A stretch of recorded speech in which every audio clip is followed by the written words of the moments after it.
This is Soho, one of the most famous neighbourhoods in London. It's famous for nightlife, entertainment, and a whole lot more. It's not the only Soho. There are Sohos all over the world, and I thought that I knew the meaning behind the name Soho. But it turns out I didn't. Kind of. 400 years ago, this whole area was open farmland just outside the city of London. So when the city needed to expand, they built one of London's first planned neighbourhoods right here. They needed a name for it, and luckily, it already had one. Soho Fields.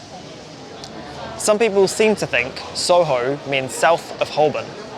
This myth probably comes from New York, where in the 60s developers took London's Soho name but gave it a new meaning, south of Houston Street. And honestly, I figured in London it would be something similar, but Soho isn't south of Holborn, it's west, which would make it WeHo. There are a few theories, but the strong consensus is that Soho comes from an old hunting cry, because before the houses, this area was prime hunting ground. And back in the day, hunters had a whole vocabulary of cries and calls to manage their hounds. Not words really, more like sound effects designed to travel across the countryside. Imagine a Tudor nobleman on horseback, hounds barking, and instead of saying something poetic, he just goes, "Soho," and the hounds know what he means.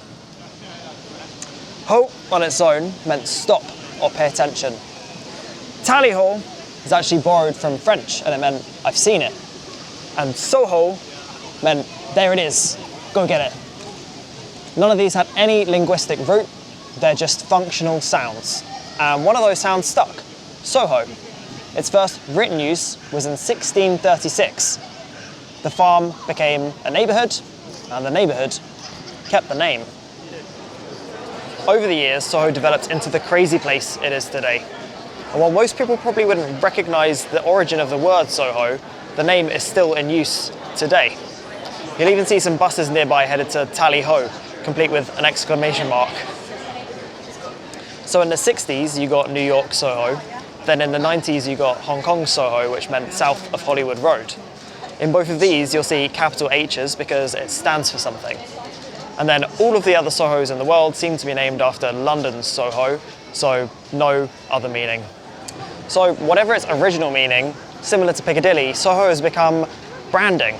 It's gone from being a sound that meant almost nothing to a word that can mean pretty much anything, as long as it promises a good night out.